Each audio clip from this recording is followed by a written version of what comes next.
Vamos por el cuarto mensaje de esta serie, cronología de la ira, conociendo el corazón de Moisés. Hay algo muy interesante sobre la vida de Moisés, y en este mensaje de hoy estaremos viendo cómo él tuvo una acción intencional contra la idolatría. Pero a través de esta serie, llevamos apenas 4 mensajes, no va a ser muy larga. A través de esa serie uno puede ver, conforme va estudiando la vida de Moisés, que era un área en la cual Dios estaba trabajando en él. Esto me recordó las palabras del salmista en el Salmo 139, 23 al 24, donde él dice: examíname, oh Dios, y conoce mi corazón. Y luego viene algo, en la segunda parte del verso dice: pruébame y conoce mis pensamientos. ¿Sabe qué es lo que significa la palabra que usa David cuando escribe y le dice al Señor: pruébame? Esa palabra significa provócame. Ponme en situaciones, escuche, ponme en situaciones y bajo condiciones en las que yo pueda realmente ser probado. Es lo que está diciendo David. Ponme en esas situaciones donde realmente sea provocado y conocer cuáles son mis pensamientos en realidad. Y después dice el verso 24: y de esta forma que tú puedas ver si en mí hay camino de perversidad. Qué interesante. Hablando sobre la ira, algo que es muy distintivo cada vez que iniciamos una serie es que Dios nos prueba en la base de esa serie. Hace un tiempo yo llevé la serie Historias Trágicas y ya no hallaba cómo terminarla. Una tragedia tras otra, que Dios estaba probándonos, y aprendimos a través no solamente de lo teórico, sino también de lo experimental. Y lo mismo sucede con esta serie. No solamente se trata de algo teórico, sino también algo en lo cual Dios dice: ok, vamos a ver, vamos a probarte. Y pasa que suceden situaciones que encienden nuestra ira, situaciones que a lo mejor no se habían dado antes, que de repente te provocan a una reacción. Y eso es lo maravilloso, no solo de la palabra de Dios, sino del Espíritu Santo, que también trabaja en nuestros corazones a través de situaciones que suceden a nuestro alrededor. Dios había prometido, volviendo al contexto de lo que estamos viendo, Dios había prometido rescatar a los israelitas de Egipto, y el propósito de Dios iba más allá de que ellos fueran libres de la tiranía del faraón. Permítame. El propósito de Dios iba más allá de eso. Había un propósito que se extendía más allá de Egipto y del faraón. En Éxodo 7:5 dice: y sabrán los egipcios que yo soy Jehová, cuando extienda mi mano sobre Egipto y saque a los hijos de Israel de en medio de ellos. Esto no era el máximo propósito de Dios para Israel, el que simplemente fueran libres. El propósito principal de parte de Dios era crear un pueblo santo, una nación judía. Por medio, y ve el propósito de esto, por medio, a través de esta nación, vendría nuestro Salvador y Redentor Jesucristo. O sea, iba más allá del punto geográfico de Egipto, esa liberación. Iba con el propósito de que a través de Israel vendría el Salvador. Proverbios 3:5 al 6 nos dice, y algo que vemos en la vida de Moisés, es que Moisés aprendió a confiar en que Dios cumpliría sus promesas a pesar de las imposibilidades. Esto es lo que dice Proverbios 3:5 al 6, nos dice: confía en el Señor con todo tu corazón, no dependas de tu propio entendimiento, busca su voluntad en todo lo que hagas, y Él te mostrará cuál camino tomar. Esto ilustra claramente la inclinación que había en el corazón de Moisés. Realmente la misión que tenía Moisés por delante era una misión imposible humanamente. Pero Moisés tuvo que aprender a confiar en el Señor con todo su corazón, a no depender de su propio entendimiento y buscar su voluntad en todo lo que él hacía. Y de esta manera Dios le iba mostrando el camino que él debía seguir.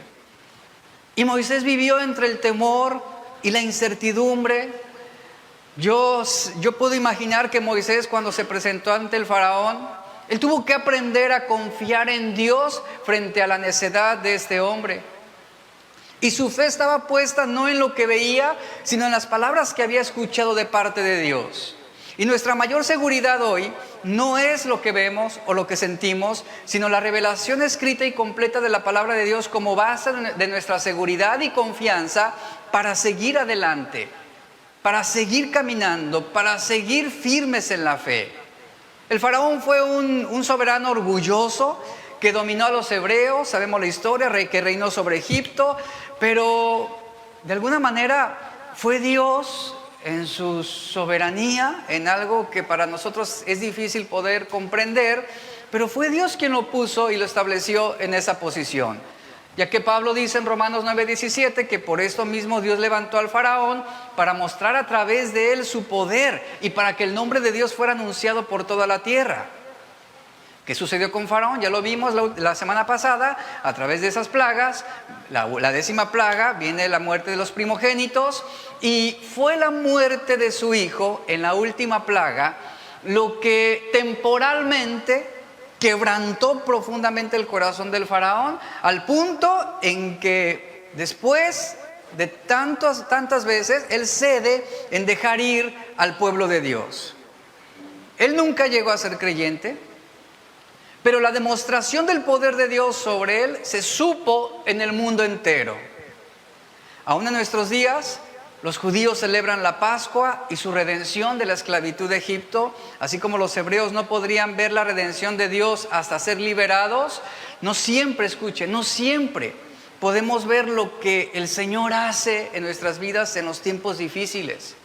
Algunas veces malinterpretamos lo que Dios permite y creemos que Él no está con nosotros y creemos que a Él no le importamos, pero Él está obrando aún en esos tiempos difíciles, incluso en el dolor más grande.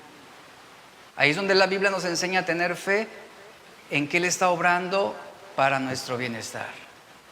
Y Moisés tuvo que aprender a conocer a Dios en todo esto. Fue un proceso difícil para él, el tener que aprender a depender de Dios, confiar en Dios y obedecer a Dios. La Biblia nos muestra que después de las plagas viene la liberación, y todos sabemos, cruzaron el mar. Al ser liberados de Egipto, pasaron algunas semanas más en el desierto, y después de algunos días, el pueblo de Israel terminó acampando en el desierto del Sinaí frente a la montaña. Es ahí donde Dios llama a Moisés para que suba a la montaña, a la cima de esa montaña rocosa desierta llamada Sinaí. Mientras el pueblo de Israel esperaba abajo en la planicie, Dios escribe sobre 2 tablas de piedra sus leyes para establecer una nueva sociedad. Y esto es algo bien importante, porque mirando atrás podemos ver algo de lo que Dios estaba obrando y haciendo. Para que una nación funcione de manera ordenada, debe haber un sistema de leyes. Y vea la sabiduría de Dios. Él estaba estableciendo un sistema de normas para que su pueblo se rigiera, para que las siguiera, para que las obedeciera. Sin embargo, para Israel, el valor de estas leyes aumentaba dramáticamente por el hecho de que ellos no eran solo una nación de personas, eran el pueblo de Dios, a quien Dios había escogido como su pueblo. Estas leyes fueron resumidas en 10 mandamientos que tenían el propósito de poner a prueba su amor y su lealtad a Dios. Aquí hay una ironía. Éxodo 32 nos habla sobre esta ironía. Que mientras Dios estaba escribiendo con su dedo sus mandamientos sobre estas 2 piedras, estas 2 tablas de piedra, Dios estaba escribiendo sus mandamientos y al mismo tiempo Israel los estaba quebrantando. Los primeros 2 de los 10 mandamientos exigían una adecuada adoración a Dios. Amarás a Dios sobre todas las cosas, dice el primero. El segundo dice, no tomarás el nombre de Dios en vano. E Israel en la parte baja del monte, ellos estaban quebrantando estos dos primeros mandamientos. Y mientras Moisés estaba postrado sobre su rostro, adorando a Dios en la cima de aquella montaña, de aquel monte Sinaí, su hermano Aarón, ¿qué estaba haciendo? Estaba en la parte baja de la montaña, haciendo un becerro de oro para adorarlo a petición del pueblo. Aarón cedió. ¿Alguna vez se ha preguntado por qué Aarón no fue escogido por Dios para ser el líder sobre Israel? A primera instancia uno observa las cualidades de Aarón y uno dice, es que Aarón era más capaz que Moisés. Era más elocuente, tenía mejor presencia, más carisma, facilidad de palabra. ¿Por qué Dios no escogió a Aarón? Precisamente porque Dios conocía el corazón de Aarón y el corazón de Moisés. Y aquí está un claro ejemplo de por qué Aarón no fue escogido por Dios para guiar a Israel. Porque fácilmente cedía a la presión de los demás. Dice el Éxodo 32, verso 1, voy a hacer lectura, dice, cuando los israelitas vieron que Moisés tardaba tanto en bajar del monte, se reunieron, se juntaron alrededor de Aarón y le dijeron, vamos, le exigieron, vamos, haznos dioses que puedan guiarnos. No sabemos lo que sucedió, dice esta versión, a este tipo, Moisés, una forma despectiva en cómo se dirigieron a él, el que nos trajo aquí desde la tierra de Egipto. Aquí vemos algo bien importante en esta primera parte. El pueblo de Israel cayó en la impaciencia. La impaciencia le dio motivos para justificar la adoración a un ídolo. Ahora el pueblo toma el asunto en sus manos y por su impaciencia se mantuvieron fuera de la voluntad de Dios. Ellos buscaron una solución en el momento. Esto es lo que hace la impaciencia. Te va a conducir a la desesperación, al enojo, a los pleitos, a las malas decisiones. Tomamos decisiones apresuradas fuera del plan de Dios. Es fácil en la impaciencia vender nuestra lealtad, traicionar nuestra fe y ponemos nuestra confianza en todo aquello que no es Dios. Sí, Moisés tardaba y el pueblo tropezaba. ¿Qué hace el pueblo? El pueblo comienza a presionar a Aarón y Aarón dócilmente cedió a la voluntad del pueblo. Veamos lo que dice el verso 2. Aarón le respondió. Vea, Aarón no puso ninguna objeción, no se opuso. Inmediatamente él responde favorablemente a las demandas del pueblo y dice, quítenles a sus esposas, hijos e hijas los aretes de oro que llevan en las orejas y tráiganmelos. Todos se quitaron los aretes que llevaban en las orejas, dice, y se los llevaron a Aarón. Entonces Aarón tomó el oro, lo fundió y lo moldeó hasta darle la forma de un becerro. Cuando los israelitas vieron el becerro de oro, exclamaron, oh Israel, estos son los dioses que te sacaron de la tierra de Egipto. Al ver a Aarón el entusiasmo del pueblo, él también se entusiasmó. ¿Qué hizo? Edificó un altar frente al becerro. Luego anunció, mañana celebraremos un festival al Señor. Temprano a la mañana siguiente, el pueblo se levantó para sacrificar ofrendas quemadas, ofrendas de paz. Después, todos celebraron, escuche, todos celebraron con abundante comida y bebida y se entregaron, dice esta versión, traducción viviente, se entregaron a diversiones paganas. Cuando leemos este pasaje, es difícil creer lo rápido que los israelitas perdieron de vista la realidad. ¿Con qué facilidad olvidaron a Dios? ¿Cómo podía reducirse al Dios invisible que demostró su poder sobre el mundo visible y material a través de las plagas, la apertura del Mar Rojo, la provisión diaria de alimento y agua? Y redujeron a ese Dios omnipotente a un ídolo fabricado por manos de hombre. Pero tristemente, esta fue una constante en la historia de Israel. Como más tarde podemos ver, dice en 1 Samuel 8, que más tarde Israel querría un rey humano, despreciaron a Dios. Ellos no querían a un rey divino invisible y por esa razón eligieron a Saúl. Ellos querían un Dios con rostro, de la manera como el pueblo de Israel quería un Dios con rostro, como lo tenían los egipcios. Y fue por eso que presionaron para que se les hiciera este ídolo, este becerro de oro. Aquí la palabra importante que llama la atención es diversiones paganas. Dice, el pueblo comió, bebió, se entregaron a diversiones paganas. Estas diversiones paganas, esta es la manera de hablar. Escuche esto, por favor. No solamente era una fiesta, no solamente era un festejo. Esta es la manera de hablar de la severa inmoralidad entre el pueblo de Israel. Su adoración fue una réplica de la idolatría egipcia, que consistía en comer, beber. Este término beber habla en el sentido de la embriaguez y de la inmoralidad sexual. El verbo traducido como diversiones paganas, ¿sabe qué sugiere en el hebreo? Sugiere juegos sexuales, sugiere perversiones anormales sexualmente.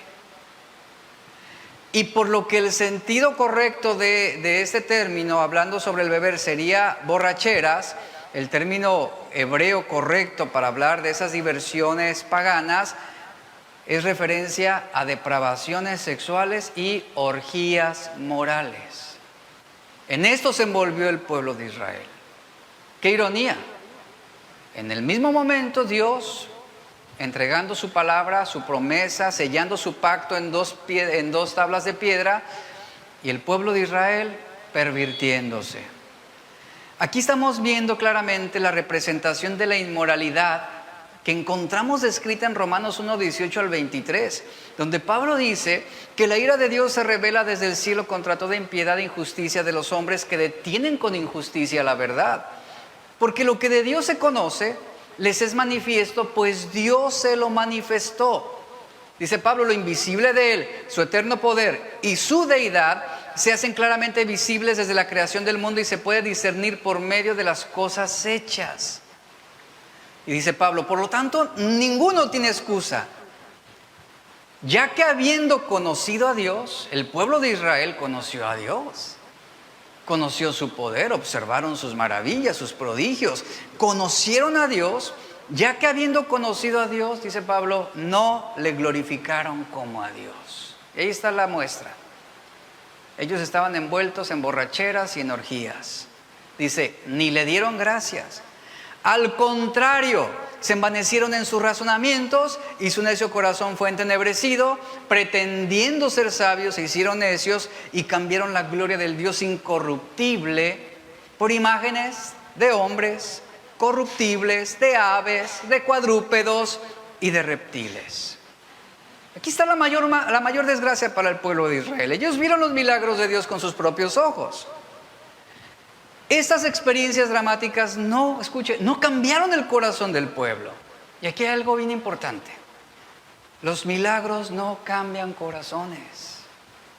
Como iglesia, nuestra doctrina es que Dios hace milagros. Dios es un Dios de poder. Dios sana. Y Dios puede resucitar muertos si esta es su voluntad. Pero ¿por qué no promovemos tanto milagro? Creemos en los milagros. Porque entendemos que lo que transforma el corazón es la palabra de Dios, es el evangelio, es la predicación bíblica. Eso es lo que transforma los corazones. Los milagros no transforman a nadie. Los milagros no cambian corazones. Los milagros no traen una regeneración espiritual. Es la predicación de la palabra de Dios. Y qué imagen tan lamentable. Porque sí, el pueblo de Israel vio el poder de Dios manifestándose en prodigios maravillosos. Sin embargo, su corazón seguía siendo el mismo. Un corazón inclinado hacia la idolatría, a la perversión, a la degeneración. Y aquí esto es lamentable porque tan pronto como ellos reciben una revelación tan sublime de parte de Dios, Israel corrompe ese pacto con Dios. El versículo 15 continúa diciendo, enseguida Moisés se dio la vuelta, me estoy brincando hasta el versículo 15, anteriormente a esto, Dios le advierte a Moisés, oye, tu pueblo está pecando contra mí. Y usted verá lo que sucede antes del verso 15. Tu pueblo está pecando contra mí, están haciendo lo malo. Y Dios dice, voy a destruir a este pueblo y voy a reconstruir una nueva nación a través de ti, le dice a Moisés. Y Moisés, ¿sabe qué hace? Su corazón se mueve a la compasión y le dice, no, Señor, no lo hagas. Ten piedad de este pueblo, ten misericordia de ellos. Y Moisés intercede por el pueblo de Israel. Y es que después de eso sucede lo que dice el verso 15. Enseguida Moisés se dio la vuelta y desciende del monte. Llevaba en sus manos las 2 tablas de piedra grabadas con las condiciones del pacto. Estaban escritas a ambos lados, por delante y por detrás. Y estas tablas eran obra de Dios. Ponga atención a esto. ¿Eran qué? Obra de Dios. Cada palabra estaba escrita por Dios mismo. Verso 17, cuando Josué oyó el alboroto del pueblo que gritaba desde abajo, exclamó a Moisés, parece que hay guerra en el campamento por todo el bullicio, los gritos. Pero Moisés respondió, no son gritos de victoria, ni lamentos de derrota. Oigo sonidos de celebración. Verso 19, cuando se acercaron al campamento, dice la Biblia, Moisés vio el becerro y las danzas y ardió de enojo. Entonces tiró las tablas de piedra al suelo, las cuales se hicieron pedazos al pie del monte. Verso 20, tomó el becerro que había hecho y lo quemó. Luego lo molió hasta hacerlo polvo, lo arrojó al agua. ¿Y qué hizo después Moisés? Airado, enojado, obligó a los israelitas a que la bebieran. Por último se dirigió a Aarón y le preguntó, ¿qué te hizo este pueblo para que lo llevaras a caer en un pecado tan grande? Sobre esto que acabamos de leer de este pasaje, ¿qué te viene a la mente? ¿Qué te viene a la mente cuando piensas en Moisés, en este pasaje? ¿Usted cree que fue muy severo en lo que él hizo? ¿Usted cree que fue falto de amor? ¿Falto de misericordia? No, él disciplinó y castigó el pecado. Era una acción inmediata. Era una acción que demandaba una intervención pronta. ¿Qué te viene a la mente cuando piensas en Moisés? Aquí a lo mejor te viene a la mente, al tú analizar esta escena, sí, un Moisés enojado. ¿Por qué motivo? Por la necedad del pueblo. Ahora, ¿qué te viene a la mente cuando piensas en Aarón? Aarón conocía a Dios, al igual que Moisés.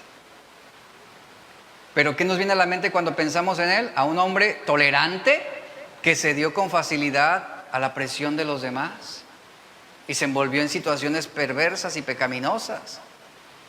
Ahora, ¿qué te viene a la mente cuando piensas en Dios sobre este pasaje? ¿Qué te viene a la mente cuando tú piensas en Dios? La respuesta a esta pregunta pudiera estar dominada por un motivo egoísta. Lo que te viene a la mente sobre Dios es lo que tú supones de Él. Y sabes, uno de los errores más grandes que puede haber entre muchos llamados cristianos es que están enamorados de una mentira sobre Dios, como sucedió con el pueblo de Israel. El pueblo de Israel suponían cosas de Dios. Estaban enamorados de una mentira sobre cómo era Dios. Y por ese motivo el pueblo de Israel justificó y se le facilitó envolverse en situaciones inmorales y de idolatría. Quisieron ver al Dios único y verdadero como un ídolo de Egipto, el cual toleraba, ídolos que toleraban y que aprobaban toda clase de inmoralidad entre los egipcios. Pero ese no era el Dios verdadero, ese no era el Dios de Israel. Y los israelitas concibieron un concepto de Dios equivocado. ¿Y qué hace Moisés? Moisés viene a corregir y a disciplinar precisamente ese desvío. Lo que sucedió al pie del monte Sinaí nos brinda lecciones importantes. Nos muestra al pueblo de Dios engañado por la impaciencia. Y vemos cómo comienza a coaccionar a Aarón de que les hiciera dioses. Y por definición, mire, por definición, un Dios real no puede ser hecho. Al hacerlo, no posee ninguna clase de poder, no tiene vida propia. Esa es una palabra, la palabra cuando hablamos del Dios real, el Dios verdadero, es una palabra que únicamente se le atribuye a Dios. ¿Por qué? Porque Él es el único que posee autoexistencia, ya que Él no es un ser creado. Por lo tanto, al no ser creado, no es sustentado por nada ni por nadie, sino por Él mismo. Esto lo dice Hechos 17:25. El deseo del pueblo de Israel era que el becerro de oro tomara la iniciativa, ese era su deseo, vea su ignorancia, de que el becerro de oro tomara la iniciativa para llevarlos donde estaban la leche y la miel. Ellos tenían su confianza de que ese becerro de oro los protegería en el camino, de la manera como Dios lo hizo a través de una columna de fuego y una nube que los guiaba de día y de noche. Pero recordemos que el becerro de oro no era un Dios en realidad. Y debido a su constitución tampoco era trascendente como el Dios real. Y aunque su Dios o su ídolo no podía ser más de lo que era, y aunque como ignoraba el futuro, ese ídolo no podía saber lo que vendría, Israel aún así decidió atribuirle el mérito de lo que había sucedido antes. Lo leímos, respecto a su becerro de oro, ellos le atribuyeron el poder de liberación. Cuando proclamaron en el versículo 4, Israel, aquí tienes a tus dioses que te sacaron de Egipto. Mire, el becerro era una representación para ellos de Jehová en su ignorancia. Como era el caso de los egipcios, que ellos creían en los ídolos, ellos imaginaban a sus dioses. Israel adoró al becerro como si fuera su Mesías, un salvador a su propia imaginación. Y esto a pesar de la evidencia, ya lo dije, a pesar de la evidencia del poder, a pesar del testimonio de Moisés. Y es importante que veamos con los ojos de Moisés los acontecimientos que siguieron. Él acababa de pasar 40 días en comunión con Dios. Él estaba al pie del monte Sinaí, en la presencia misma de Dios. 40 días en esa profunda relación con Dios, frente a Dios, Dios hablando con él, una experiencia extraordinaria. Moisés, durante ese tiempo, él no había visto nada más excepto lo que era santo, lo que era puro. Era todo lo que Moisés había visto y conocido. Pero cuando Moisés baja de la montaña, él experimenta un choque inmediatamente. El adulterio religioso que Moisés vio al pie de la montaña estaba profanando la relación con Dios que lo había rodeado en la cima de la montaña. ¿Cómo respondió Moisés ante esto? Lo que Josué consideró y aseguró que eran ruidos de guerra, Moisés inmediatamente pudo discernir, lo reconoció como el tumulto del pecado, de la aberración, de la degeneración. Probablemente sintiera una variedad de emociones que incluían temor, frustración, desesperación. Sus acciones también indicaban que estaba dominado por la ira debido al descontrol y la perversión del pueblo de Israel. Y en un acto, como lo vemos aquí, en un acto de aparente enojo e ira, ¿qué hace Moisés? Moisés rompe las tablas sobre las cuales Dios había grabado las leyes que su pueblo ahora estaba quebrantando. En lo que parece haber sido una expresión de una ira ardiente. Pero esta ira era justificable.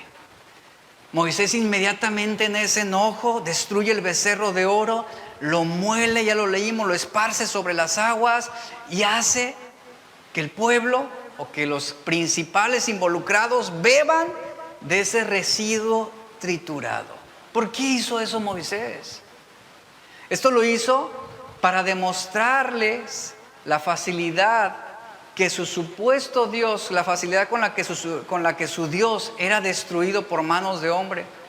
Y al hacerlos beber los residuos, esto les hacía recordar las consecuencias inmediatas de su pecado y de su lejanía hacia Dios.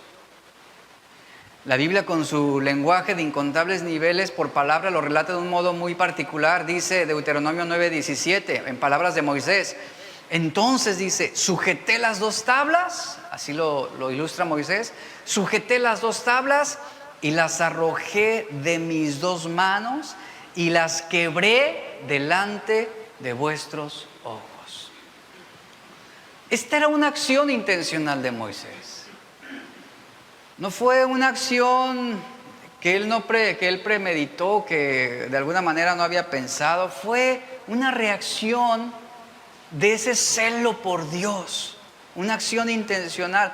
Esta reacción para muchos pudiera ser perturbadora, pero no es nada, escuche, no es nada en comparación con la gravedad en la ofensa del pueblo de Israel contra Dios. Lo que Moisés está haciendo con esta acción de haber arrojado con sus dos manos las tablas y quebrarlas delante de los ojos del pueblo de Israel, el mensaje que Moisés está dando es que la idolatría merece una respuesta firme y contundente. Las dos preguntas más inmediatas respecto al texto y la condición humana serían: ¿por qué dice sujetarlas con las dos manos? ¿Por qué dice arrojarlas con las dos manos? ¿Por qué Moisés afirma que las quebró delante de sus ojos? Lo que pretende hacer Moisés con esas expresiones que utiliza en Deuteronomio 9:17, con este lenguaje particular, lo que él pretende hacer con esas palabras es describir el estado de ánimo detrás de su acción, detrás de su intención. Es una manera de decirnos, de no mandarlo a decir, sino decirlo de su propia boca, que él estaba molesto, que estaba furioso, que estaba indignado y que su acción tenía una fuerte carga de rabia, de fuerza y decisión, sin negociación alguna. Esto fue el celo que él sintió por Dios. Esta es una muestra de una ira por un motivo justo. Y sí, la Biblia nos dice que Moisés ardió de ira. ¿Y cómo no? Si él quedó atónito ante el desprecio del pueblo hacia Dios. Estaban convencidos que el pueblo estaba convencido de que el pecado contra Dios no era tan malo como parecía. Cuando Moisés arroja las piedras, lo que él les está diciendo: están equivocados, están equivocados. Dios aborrece todo pecado de idolatría, Dios aborrece todo pecado de borrachera, Dios aborrece todo pecado de inmoralidad. Y es el mensaje que transmite Moisés. Israel subestimó la seriedad de su pecado, y Moisés con esto les demuestra que no es así. Es delicado, hay seriedad en el pecado, hay consecuencias en el pecado, y enredarse en el pecado es serio, porque todo pecado ante Dios será condenado. Es por eso que Moisés levanta precisamente las tablas, las arroja, dando un mensaje claro y contundente. El pecado destruye. El pecado destruye, y sus consecuencias serán dolorosas. ¿Qué podemos aprender de esta historia? Aquí vemos cómo Moisés está actuando con una ira debido a las implicaciones de esta acción. Una acción, sí, deliberada, que estaba viendo por el porvenir del pueblo de Israel. Las tablas fueron rotas, las tablas fueron quebradas. Y aquí viene una pregunta: ¿cómo algo hecho por Dios pudo romperse ante la acción del hombre? Esto fue debido al pecado. ¿Cómo se rompió esa santidad con la cual Dios había creado al hombre? Por la desobediencia de Adán y Eva. Se rompió la perfección, se rompió la santidad, se rompió la comunión con Dios. Y esto es el mensaje que está transmitiendo aquí Moisés. Se rompieron las tablas que Dios había escrito con su propio dedo. Yo le pregunto, ¿Dios reprendió a Moisés por haberlas lanzado y roto? No hubo realmente una sentencia, un castigo contra él, porque era una acción justa. Era una manifestación de un celo, de una intolerancia era un grito desesperado ante la inmoralidad y el pecado permisible en el pueblo de Israel. Las tablas fueron la materialización física del pacto hecho en el monte Sinaí. Y mire, ponga atención a lo siguiente: si no hubiera sido por el becerro de oro y por ese declive que el pueblo de Israel tuvo en esta escena, el pueblo de Israel hubiera entrado inmediatamente, casi inmediatamente, a la tierra prometida. Pero a partir de ese acto de idolatría, el pueblo continuó su desvío una y otra vez, a través de toda su historia. La reacción del enojo de Moisés tuvo un motivo justo ante la idolatría que el pueblo estaba cometiendo. Es por eso que al arrojar las tablas al suelo deja en claro un punto importante. No estaba dispuesto a permitir que el pueblo ofendiera a Dios. ¡Qué tremendo es esto! ¡Qué tremendo es esto! ¿Saben? Hablando sobre nuestra vida cristiana, sobre nuestro hogar, nuestra familia, esta es la misma posición a la cual Dios nos llama. No debemos estar dispuestos a permitir que en nuestro hogar, en nuestra familia, en nuestra casa, sea ofendido Dios. Usted debe ser un hombre, una mujer determinante en su santidad a Dios. No estoy hablando de un legalismo, No estoy hablando de agarrarse a golpes a todos los que no piensan como usted, no. Hablo de una determinación y una convicción, porque tristemente muchos están aquí adorando, muchos van a las iglesias, diferentes ciudades, adoran a Dios, escuchan la palabra de Dios, pero en sus hogares hacen lo mismo que el pueblo de Israel hizo al pie del monte Sinaí. Dios les habla los domingos, pero toda la semana, entre bebidas y borracheras y excesos e inmoralidades, es como viven muchos. Y ese es un mensaje de parte de Dios para el pueblo de Israel. Es por eso que Moisés reaccionó de esta manera. Estaba indignado por la situación, indignado. El ser testigo de la rebelión de su pueblo contra Dios le causó esta indignación. Y después de esto, escuche, después de esto, Moisés tomó decisiones importantes. Inmediatamente él fue contra el becerro de oro, lo destruyó, lo molió. Y no solo eso, sino que después él mismo manda asesinar, matar aquellos 3,000 hombres que estaban causando esa revuelta o que fueron parte de esa revuelta. Esa fue, escuche, usted puede decir que es severo. No, es más severo las consecuencias del pecado en el corazón de Israel. Eso era más severo. Es por eso que Moisés destruyó con sus propias manos ese becerro de oro, dejando en claro ante el pueblo de Israel que él no era como Aarón. Él dejó en claro su lealtad a Dios por encima de la aprobación de los demás. Iglesia, somos llamados a esto. En la sociedad en la que vivimos, en la ciudad en la que estamos, que sabemos que es una ciudad donde se expande y se extiende toda clase de inmoralidad, debemos dejar en claro cuál es nuestra posición. Debemos dejar en claro ante los demás nuestra lealtad a Dios. Y eso es a través de nuestro testimonio. Debemos ser leales a Dios por encima de la aprobación de los demás, de la manera como lo hizo Moisés. Y sí, es bueno indignarnos por el pecado. Es bueno indignarnos por lo que vemos, claro, pero también no seamos hipócritas donde nos indignamos y nos airamos contra el pecado que vemos en otros y solapamos el propio, que a veces es lo más común.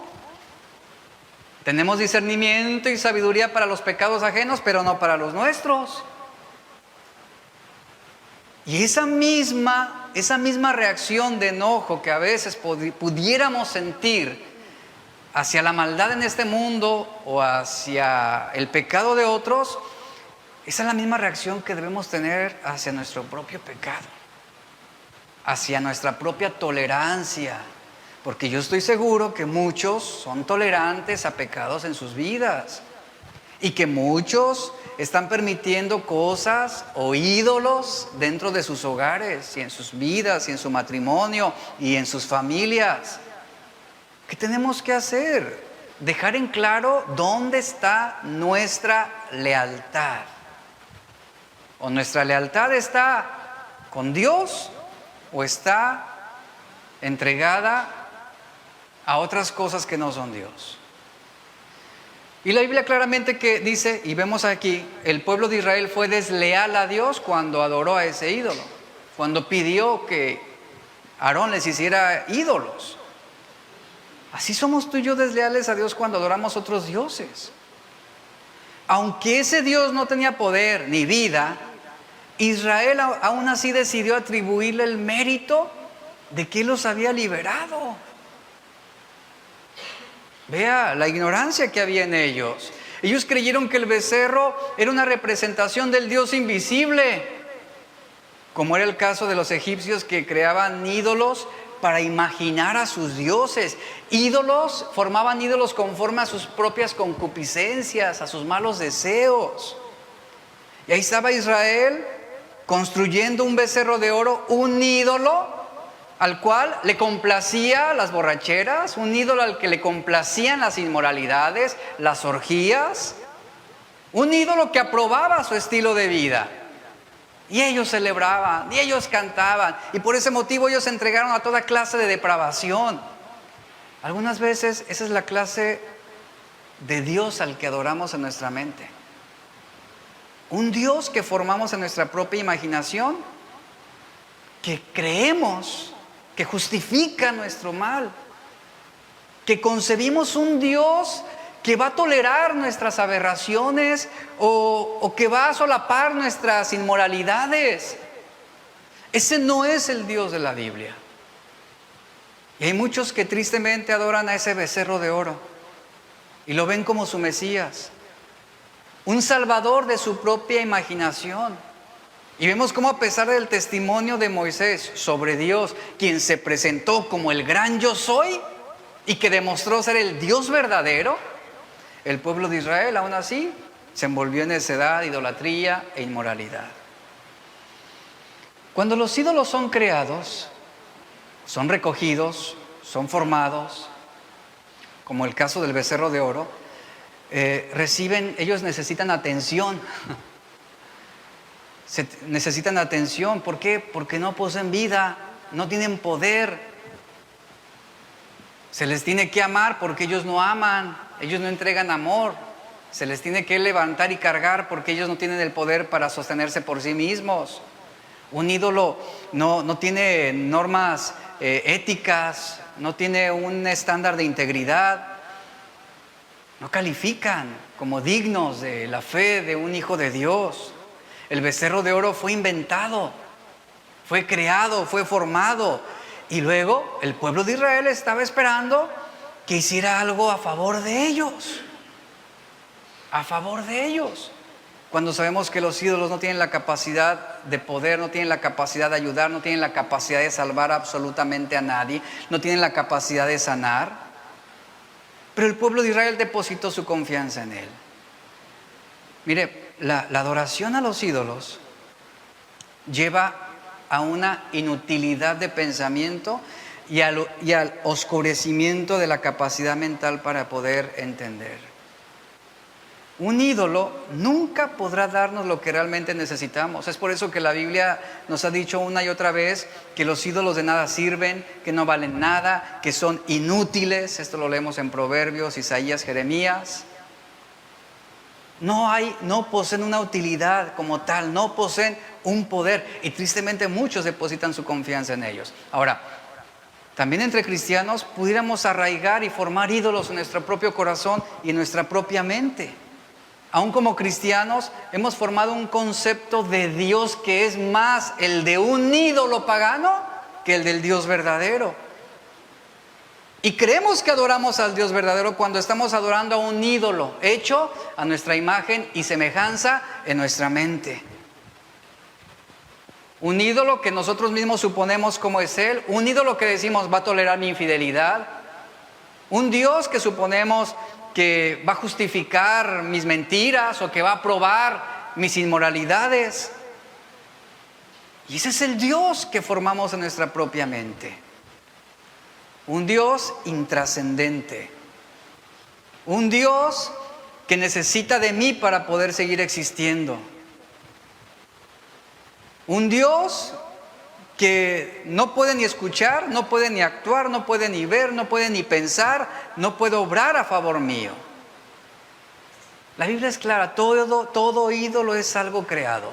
A lo mejor usted y yo no tenemos imágenes formadas en nuestra casa de cerámica, ídolos formados de barro, pero sí tenemos ídolos formados en nuestro corazón y en nuestra mente. En el caso de Israel, era un becerro sin nombre, pero con el tiempo ese becerro se convirtió en un Baal, se convirtió en un Astarte o en un Moloch. ¿Se da cuenta cómo el pueblo de Israel continuó con esa línea de idolatría a través de toda su historia? Así es como funciona la idolatría en la historia. El becerro de oro había sido destruido por la mano de Moisés. Sin embargo, el hecho de destruir un ídolo, eso no significó que el pueblo de Israel dejara a un lado la idolatría. No lo hizo. Porque a través de la historia podemos ver que ellos seguían practicando la idolatría y que constantemente caían. Sobre todo lo vemos en el libro de Jueces, a través del testimonio de los reyes de Israel. Ahí vemos al pueblo de Israel continuamente venerando sus pasiones desenfrenadas. Y qué lamentable es que aún entre el pueblo de Dios, así como Israel, pudiéramos estar envueltos en situaciones que involucran la idolatría. ¿Qué es la idolatría? ¿Qué es un ídolo? Todo aquello que no es el Dios verdadero. Todo aquello al cual tú le des tu devoción, le des más tu tiempo, eso va a ser un ídolo para ti. Y muchos desprecian al Dios verdadero y conciben a un diosito en sus mentes y en sus corazones. Una deidad ahí forjada en nuestro pensamiento que nosotros bautizamos como tal. Siempre que confiemos en algo que no sea el Dios santo y verdadero, estamos cometiendo pecado de idolatría. Hay muchos que confían, aunque no lo confiesan como tal, pero si lo evalúa, hay muchos que confían más en el dinero que en Dios. Es tan fácil demostrarlo. Cuando usted tiene dinero, usted vive feliz, es agradecido. Cuando no tiene dinero, entra en pánico, en desconfianza, teme por su seguridad futura. Eso demuestra que nuestra confianza no está puesta en el Dios verdadero. No está puesta en Él. ¿A qué es lo que le estamos entregando nuestro corazón? ¿Cuál es el nombre de ese ídolo o esa deidad a la que tú le has entregado tu devoción, tu pasión, tu tiempo, tu dinero, tu esfuerzo, tu pensamiento? Evalúalo. Ciertamente no estamos tan ajenos o tan lejos, siendo realistas, de lo que el pueblo de Israel estaba practicando. Obviamente de una forma diferente, de una forma distinta, pero al igual que el pueblo de Israel, al día de hoy hemos confiado en un Dios que de antemano sabemos que no es el Dios verdadero. Decir que Dios es santo es decir que Él es el Dios único, que Él es el Dios omnipotente, que Él es el Dios omnisciente. Dice 1 Samuel 2:2, nadie es santo como el Señor, no hay roca como nuestro Dios, no hay nadie como Él. Esto afirma que Él es el único Dios. En las palabras de Elías dirigidas al pueblo de Israel, que siguen siendo vigentes para nosotros, 1 Reyes 18:21 dice, ¿hasta cuándo van a seguir siendo indecisos? Si el Dios verdadero es el Señor, deben seguirlo, pero si es Baal, dice, síganlo a Él. A lo mismo que Josué, pero tomen la decisión a quién ustedes van a adorar, a quién van a servir, ¿Qué era lo que estaba tratando de decir Elías al apelar a la naturaleza verdadera de Dios y a Baal como el factor que debía motivar seguir a uno al otro? En que realmente no había una distinción, había una distinción muy separada entre el Dios verdadero y los Baales. ¿A quién adoramos, iglesia? ¿A quién adoramos? A los ídolos en toda la Biblia se les describe como inútiles, como infructuosos, lo cual muestra por qué es completamente en vano pensar que pueden hacer y ser lo que esperamos de ellos. Si hablamos de un ídolo como el becerro de oro, si hablamos de salvación, no tiene poder.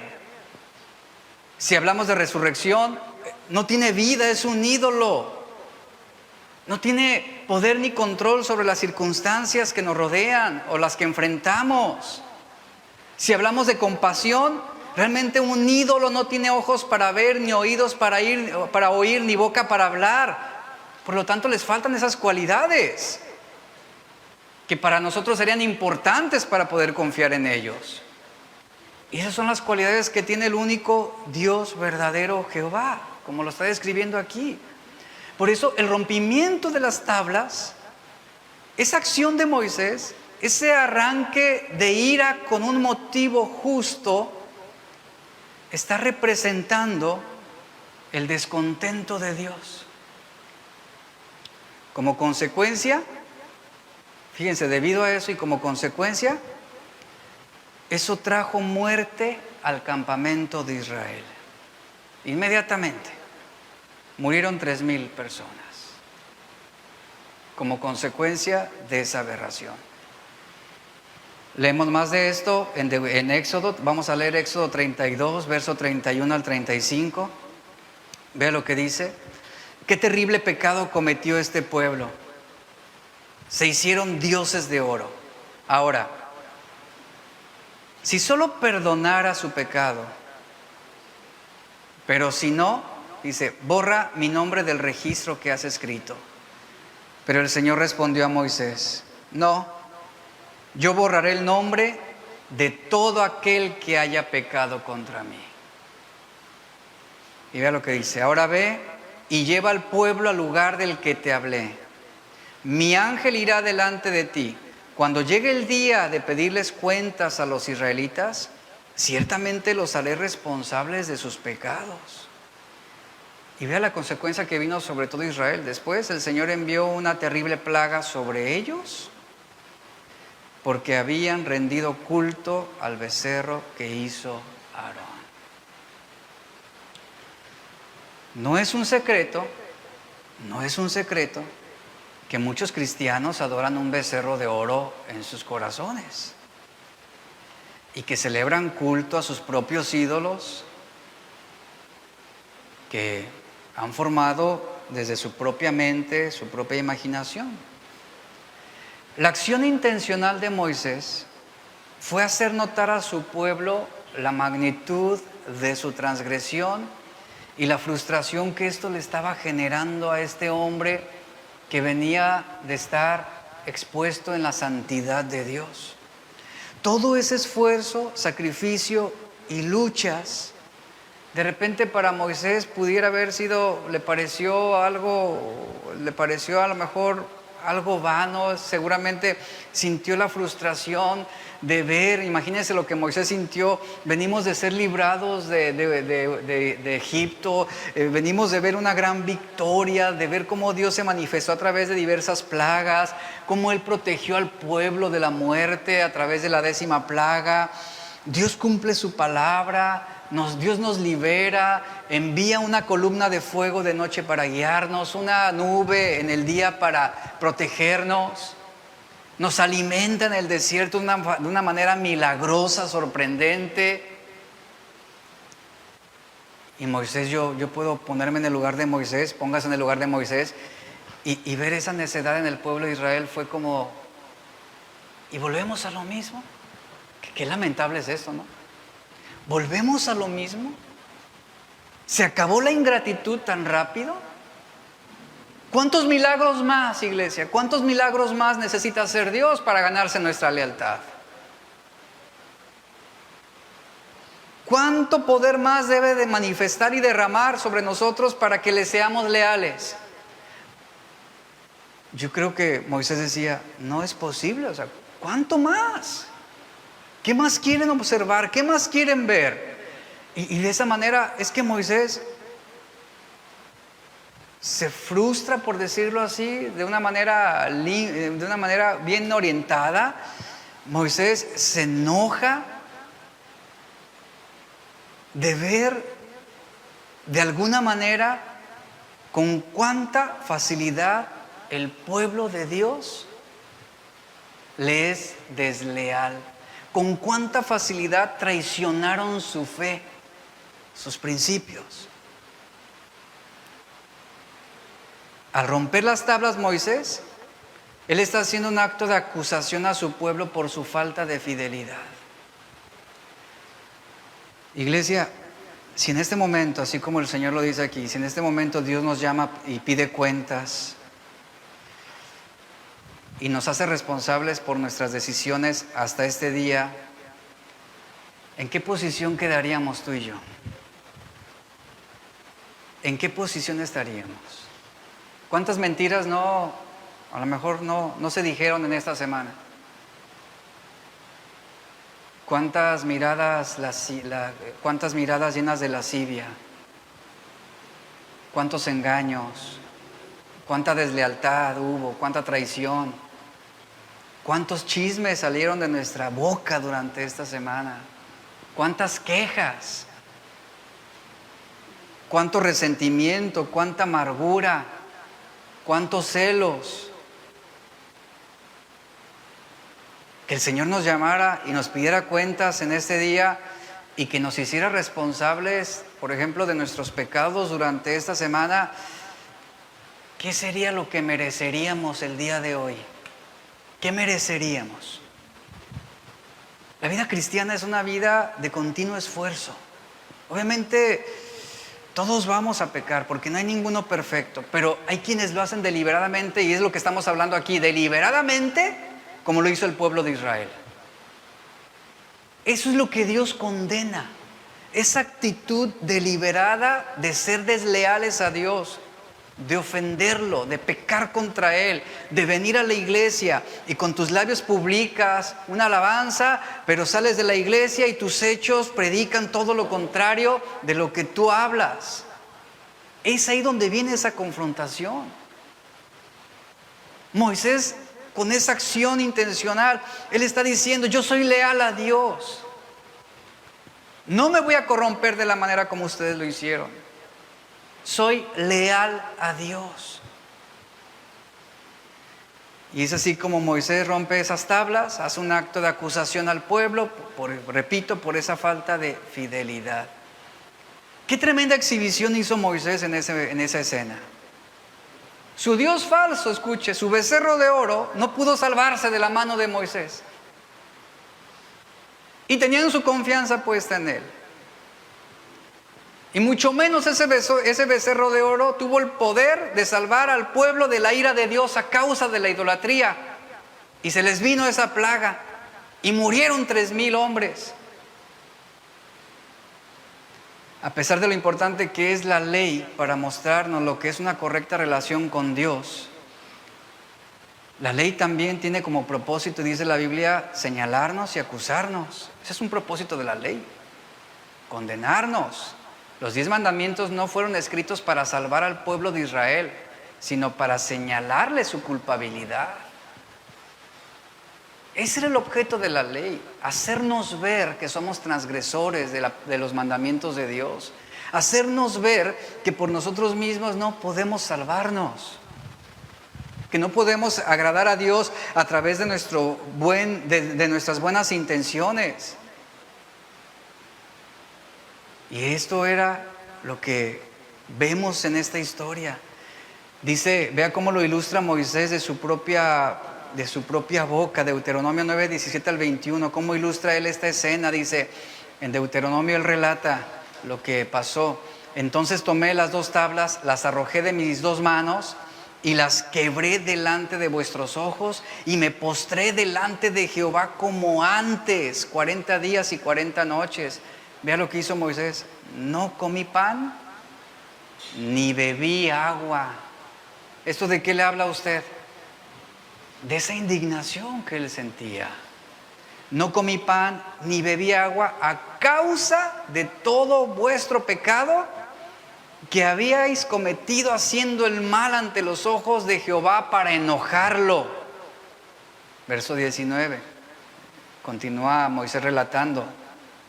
Porque temí a causa del furor y de la ira con que Jehová estaba enojado contra vosotros para destruirlos. Pero Jehová me escuchó aún esta vez. Contra Aarón también se enojó Jehová en gran manera para destruirlo. ¿Y qué hizo Moisés?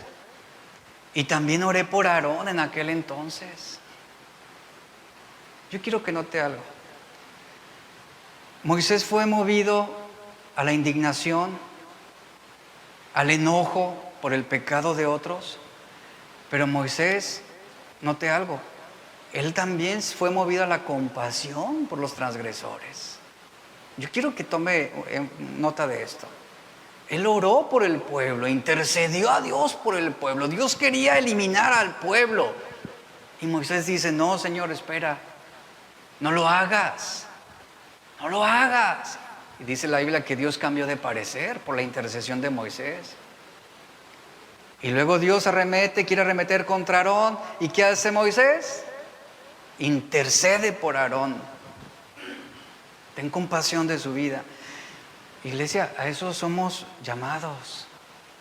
El celo santo, fíjate, el verdadero celo santo no solamente te lleva a indignarte por el pecado de otros, sino también a ser movido por la compasión de aquellos que son transgresores. El legalista, ¿sabes qué hace? El legalista acusa y condena. El legalista manda a todos al infierno por igual.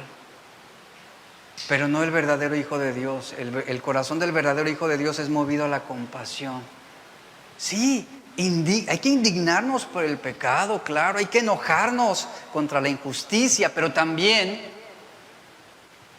si tu indignación y tu enojo con un motivo justo no va acompañado de compasión, entonces vas camino a convertirte en un hombre legalista, en un fariseo de los tiempos de Jesús. Moisés oró por Aarón en aquel entonces, suplicó misericordia por este hombre y por el pueblo. Y dice Moisés en el verso 21, y tomé el objeto de vuestro pecado, ahí está, el becerro que habíais hecho, y lo quemé en el fuego, y lo desmenucé moliéndolo muy bien, hasta que fue reducido a polvo, y eché el polvo de él en el arroyo que descendía del monte. Quiero hacerles y dejarles esta pregunta en el aire. ¿Hay algún objeto que estimule tu pecado actualmente en tu corazón? ¿Hay algo que esté estimulando o que esté incitando el que tú seas desleal a Dios, el que tú ofendas a Dios con facilidad? ¿Qué hizo Moisés? Él tomó el objeto del pecado del pueblo de Israel, ese becerro de oro. ¿Tú crees que no valía mucho dinero? Un codicioso habría dicho como Acán, no, resérvalo y lo vendemos. Moisés, ¿qué hizo? Lo destruyó, lo quemó. ¿Qué tienes que hacer? ¿Qué tienes que hacer? Ser intencional en tus acciones, de destruir ese pecado que está en tu corazón, de destruir ese objeto de pecado que te está asediando y te está llevando a la destrucción espiritual. ¿Qué tienes que hacer? Para algunos, mire, para algunos su objeto de pecado son las redes sociales. Las redes sociales no son pecaminosas en sí, pero lamentablemente muchos no saben manejarlas. Muchos no saben controlarse. Si ese es tu objeto de pecado, por tú ser leal a Dios, ¿qué harás? Me duele, es que, ¿qué harás? ¿Serás leal a Dios o buscarás ganar la aprobación de los hombres? ¿Se da cuenta que la lealtad es un sacrificio y cuesta? Pero a veces no estamos dispuestos a tomar el objeto de nuestro pecado y destruirlo y quemarlo en el fuego. Y bueno, no vaya a salir y quemar la televisión ahorita ya fuera de su casa. O bueno, avísenos. Y le evitamos, nosotros la quemamos por usted. No habla de eso, habla de la intención de ser leales a Dios y quitar todo aquello que está estorbando el que nosotros podamos adorar al único Dios verdadero. Recuerde que la ira es definida como la respuesta emocional a la percepción del mal y la injusticia, que también se traduce como enojo, indignación, cólera, irritación. Y Moisés aquí en esta escena mostró un motivo de ira justificable debido al pecado deliberado del pueblo. Pero reitero esto, pero también fue movido a la compasión, a la oración, al ayuno, para favorecer por la gracia de Dios a los transgresores, en este caso a Aarón.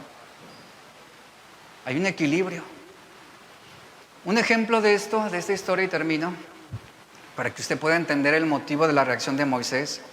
Jesús, cuando vació el templo de los cambistas y los vendedores de animales, Jesús se enojó, lo sabemos. Al igual que Moisés. Moisés arrojó las piedras, las tablas de piedra. ¿Y Jesús qué arrojó? Las mesas. Él mostró una gran emoción e ira justificable Jesús en el templo. La emoción de Jesús fue descrita como un celo por la casa de Dios. Esto en Juan 2:17. La ira de Jesús, así como la de Moisés en esta escena, era una ira pura, totalmente justificada. ¿Por qué era justificada? Porque la raíz de esa ira estaba en su preocupación por la adoración y la santidad de Dios, al igual que Moisés, repito. Tanto la ira de Jesús como la ira de Moisés, la raíz de ese enojo estaba en la preocupación que ambos tenían por la adoración y la santidad de Dios. Dice Juan 2:13-16, se acercaba la fecha de la celebración de la Pascua judía, así que Jesús fue a Jerusalén, vio que en la zona del templo había unos comerciantes que vendían ganado, ovejas y palomas para los sacrificios, vio a otros que estaban en sus mesas cambiando dinero extranjero. Jesús se hizo un látigo con unas cuerdas y expulsó a todos del templo. Echó las ovejas y el ganado, arrojó por el suelo las monedas de los cambistas y les volteó las mesas. Eso equivale a arrojar las tablas de piedra al suelo. Volteó las mesas. Luego se dirigió a los que vendían palomas y les dijo: saquen todas estas cosas de aquí, dejen de convertir la casa de mi padre en un mercado. Jesús estaba muy enojado aquí. ¿Y saben por qué?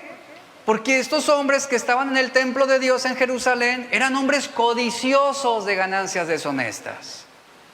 Estaban tratando de robar a la gente que venía con la buena intención de ofrecerle un sacrificio en adoración a Dios. Aquí vemos, por ejemplo, esos novillos, ovejas, palomas. Todos esos hombres los vendían en el mismo templo. ¿Y sabes por qué lo hacían? Porque los israelitas necesitaban animales y pájaros para sacrificarlos a Dios. Muchos de ellos venían de otras ciudades donde les era difícil poder trasladar sus propios animales. La ley de Dios decía que cuando un israelita hacía algo malo, debían ofrecerle una ofrenda a Dios. O en otros casos, también los israelitas tenían que hacer esas ofrendas. Pero, ¿dónde conseguían las aves? ¿Dónde conseguían los animales para ofrecerlos? Algunos eran dueños de pájaros y animales que podían ofrecer. Pero había muchos israelitas que no tenían esos animales ni esos pájaros, y otros, como lo dije, venían desde lejos, desde el extranjero. Algunos iban a Jerusalén y obviamente no podían trasladarse con un animal desde esas distancias. Es por eso que la gente llegaba al templo y compraba animales o pájaros. Pero estos hombres, estos mercaderes, cobraban demasiado dinero por ellos. Demasiado, era un abuso. Era un abuso. Como las famosas roscas de Costco, ¿no? Es un abuso. Si no alcanzó y costaba 200 pesos, la va a comprar en 1,000 pesos, ¿no? Ya me entendieron. ¿A poco no se enojan? Es la misma indignación que estaba presentando aquí Jesús. Y era un abuso lo que ellos estaban haciendo. ¿Por qué? Porque le estaban robando a la gente. Porque no deberían de hacer ese tipo de abuso en el templo de Dios. Y esto causó la furia y el enojo de Jesús. Así que Él en esa acción vuelca las mesas donde está el dinero, esparce las monedas y también hace un azote de sogas y saca del templo a los animales. Ordena a los que venden palomas que las liberen, que dejen de hacer de la casa de mi padre un lugar donde solamente se venga a conseguir mucho dinero. Es lo que está diciendo Jesús. Él condenaba esa codicia desmedida, ese abuso. Y muchas veces pensamos que la ira es una emoción egoísta y destructiva, pero no siempre es así. Aquí estamos viendo estos dos ejemplos entre Moisés y Jesús. Había un motivo justo. Aquí ambos se enojaron. Una ira por un mismo fin, la santidad de Dios, la adoración a Dios. Y aquí claramente vemos y confirmamos lo que dice Efesios 4:26. Enójense, pero no pequen. No se ponga el sol sobre su enojo. El mandato no es evitar la ira o suprimirla o ignorarla, sino manejarla apropiadamente en el momento apropiado. Iglesia, escucha esto. Aquí Jesús fue motivado a volcar las mesas de los cambistas por las razones correctas. No había egoísmo involucrado en su interés de elevar la gloria de Dios. Vemos también que Jesús jamás actuó fuera de control, aún en este momento de ira. A los líderes del templo no les agradó su limpieza, la limpieza que Él hizo, el haber sacado a los mercaderes. Pero, ¿saben? Él no había hecho nada pecaminoso ante Dios. Él controló sus emociones y buscó que a Dios se le ofreciera una verdadera adoración. Vemos también que Jesús no permitió que su ira se tornara en amargura. Ponga atención a esto. No permitió que su ira se tornara en amargura, cosa que en muchas personas así sucede. Él no guardó rencor. Él trató apropiadamente esta situación. Vemos cómo el enojo de Jesús tenía la inevitable consecuencia de una acción santa. Ahí está justificada una acción santa, lo mismo que Moisés. La ira de Jesús, al igual que la de Moisés en esta escena, en el monte, al pie del monte Sinaí, estaba controlada por la palabra de Dios. La respuesta de Jesús cumplía con la voluntad de Dios. La respuesta de Moisés cumplió con la voluntad de Dios. Tanto Moisés como Jesús, en estos dos casos que hemos visto hoy, tuvieron un enfoque apropiado. Moisés no mostró una ira pecaminosa, sino una perfecta y justa indignación hacia el pecado contra Dios.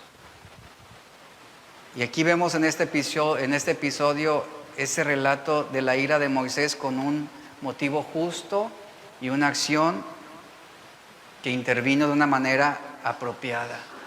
Indígnese por el pecado, iglesia. O sea, somos llamados a indignarnos, a enojarnos, pero también sea movida la compasión por los demás. Sea movida la compasión por sus enemigos, sea movida la compasión por los transgresores. Porque como bien dice Jesús, Padre, perdónalos porque no saben. Viven en ignorancia, recordemos eso. Viven en ignorancia de la voluntad de Dios. Vamos a orar. Padre, damos gracias por tu palabra hoy. Gracias por lo que hablas a nuestros corazones. Agradecemos por tu bondad, tu misericordia y lo que aprendemos de la vida de Moisés. Somos llamados a la santidad. Tu palabra nos dice, sean santos como yo soy santo. Somos llamados a la santidad. Somos llamados a mostrar nuestra lealtad a tu palabra, nuestra lealtad a ti en este mundo, en esta sociedad. Y queremos ser leales a